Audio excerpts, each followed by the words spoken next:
Hello and welcome to Murrayfield and Me, a love story. With me, your host, Bruce Aitchison from Happiness is Egg-Shaped, and I'm a little bit croaky because I am fresh from my latest trip to Murrayfield, or as it's now known, the Dam Health Stadium. We kicked off the URC on Saturday with Edinburgh against Scarlets. I'd been in to the stadium twice before for the pre-season friendlies, and the atmosphere was awesome. Pitch is fast, new head coach, some new players, awesome new kit, everything pointing towards a really positive season, and I was very, very excited. As I arrived at the stadium, you could just feel a slightly different atmosphere, probably because I was running late and in a whole load of trouble. And as I was coming through the gate, some of the players were arriving and they looked pretty serious. Pulled up in the car park, straight up the stairs, quick change into the new blazer that's caused a little bit of a stir. People asking if they can buy them, which no, they can't. It's a one and only so far. But into hospitality, brilliant. Tim Visser, legend, just before he went out to present the ball before kickoff, up on stage for a bit of a chat. Love the guy. He's got so much going on. He is a busy, busy boy, but he always makes the effort to get back to Murrayfield to watch Edinburgh. Doug Struth, the CEO, up on stage to tell us how things are going. And we had a birthday. Darcy was 12, so we got to sing happy birthday to her, and hopefully she enjoyed it. My voice was in slightly better nick than it is at the moment. We also got Big Benny Toulis up. Big Benny is struggling with injury. He's not going to be back for a while, and everybody had been asking about him, and I kept saying, can I please get a chat with Ben? So Ben came up and we had a chinwag. He gave me a bit of stick about the blazer, but he is Mr. Cool. So cool. Big, strong, big Benny Toulis. And we had a good chat and had a few chuckles, and then it was straight out to announcing. Tim Visser came out. Crowd went crazy. 5,330 people in the Dam Health Stadium. The first time for the first game. It was brilliant. Scarlets came out, and then Edinburgh were announced on. Gilco, the captain, leads them out. Scoomy beside him, charging out to the faraway half for the kickoff. Off we went, and I have to admit, I thought we were in for a hiding. Scarlets started very, very strongly. They were pressing and pressing and pressing, and finally got the score. And it was beginning to look pretty tough. And then player of the match, Ben Velicott, new signing. I'm so excited to see this guy. He is lightning quick. Bags of energy, just ready to go. Must be a nightmare for the fringe defences. Took off up the field, finds Darcy, get into the Scarlets 22, and from then on, it was pressure, pressure, pressure. And this season, the players have chosen their try tracks. So whenever they score points, their music comes on. And Callum Gallagher, who's my buddy, he's the DJ from Fourth One. Callum does all the tunes, he does all the technical stuff, and I just get to announce the rugby bits. We were buzzing. We were so excited for guys to score their tries. Mark Bennett had scored in the pre-season friendlies, and he had the song from Moana, which is just so cool. So, so cool. And then it just went nuts. Darcy Graham was all over the show. Now, Darcy's from Hawick, a place that lots of people know very, very well for rugby. Bill McLaren, Stuart Hogg, and Darcy Graham is now carving things up. He's had a really tough time. Brother was in a car accident, was in a lot of trouble, and was there on Saturday. I got to see him, gave him a hug after the game, and he was delighted to see how well his brother had played. When Darcy dotted the ball down, his song is the Can Can, and the place just went mental. The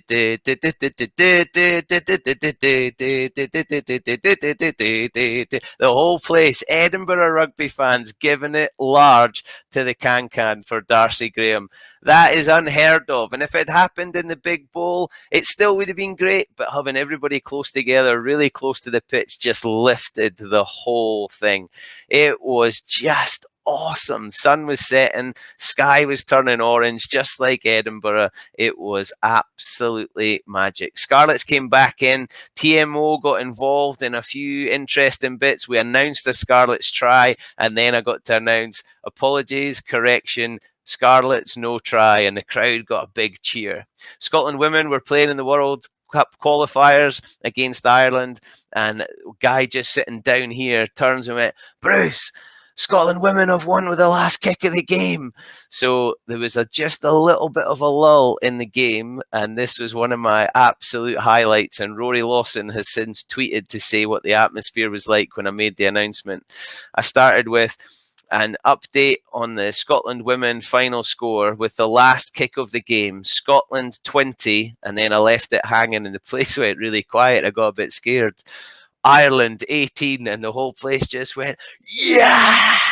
It was brilliant, so good. And it was Sarah Law that kicked the goal, who's local, lives in Pennycook. She scored the winning conversion. Chloe Rowley had scored a try. Rona Lloyd, who's a big friend of Happiness is Egg-Shaped, she scored a try in the game too. Emma Wassell, 50th consecutive game for Scotland. It was a day to remember. And that little moment, although we were far, far away from the action actually happening, it made us feel like we were part of it.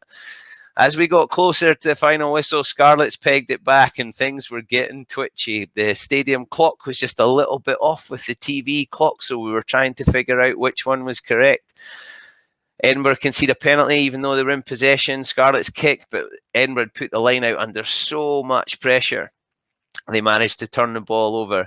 Connor Boyle, who is a player I've known about for a while when he was at school, and now he's got off the bench, got on as a replacement for Luke Crosby, who'd played well. Dunt on the head, I think. Luke puts his head in some pretty dark places. Connor came on, scrum just in front of the main stand, and it was just beginning to bubble, and Connor gave it the big up to the crowd. And then Jamie Ritchie, much more experienced in the back row, who had put on some massive numbers all game, gave it the big up to the crowd, and the place just lifted. And that's something that I'm not sure had been there before, but the crowd were able to respond because the stadium's smaller, it's more intimate, we're right there. What was on the pitch was exciting. That's what built the atmosphere, because the standard of rugby they were playing, there was some nice little calls from lineouts off first phase. Ben Velicott was buzzing around all over the place. The place just went crazy. So as it got closer and closer, I'm on my up and down and trying to figure what's going on, feeling every tackle, trying to call in the rucks. And then it happened, the final whistle, and the place just went whoosh. Everybody was so, so happy. And as the crowd are trooping out past me, so many people saying, great result, brilliant to be back. John Rutherford, Scotland, British and Irish Lions legend, stopped and we had a chat about how exciting it had been and how great the atmosphere was. A couple of guys go past and went, happiness is egg-shaped. It was just class. Then a nice lady came up and said, are we able to buy those blazers? Because when we go and play away games, I want to wear that blazer. Not yet, but watch this space, because I'm beginning to think there's a little business opportunity there for me. But it was nice to get a bit of chat. I had my bonnet on, which also has caused a little bit of stick. I've been likened to Cleggy from Last of Summer Wine and the guys from Still Game, and on Mary Poppins, one of the chimney sweeps, I've been taking absolute pelters for my bonnet. But I'm beginning to think it's bringing me luck. And then walking back to hospitality out the back of the stand, it was so good to see people so happy, shouting about how good it had been, shouting happiness is egg-shaped. And then my big mate Ian Wallace from the Stow Massive, we're the only two members of the Stow Edinburgh Rugby Supporters Club, sits at the back of the stand, just at the back of the tunnel, and he's taken a picture that's all over social media. Edinburgh have used it, Scottish Rugby have used it, of the tunnel that takes the players from the Dam Health back to the main stadium, with the crowd 20 deep on either side and the players just walking down the path back to Murrayfield. It is so cool to see how engaged everybody is and how excited everybody is with the new stadium. Back into hospitality, absolutely buzzing, so happy. Did a bit of can-can on the stage, had big Glenn Young from Jed originally, but been away on missionary work at Falcons and Harlequins, came up. We had a bit of a chat on the stage, and then in comes Mike Blair, head coach, who typically head coach was a bit negative, saw some of the things they need to improve on, but he also gave heaps of credit.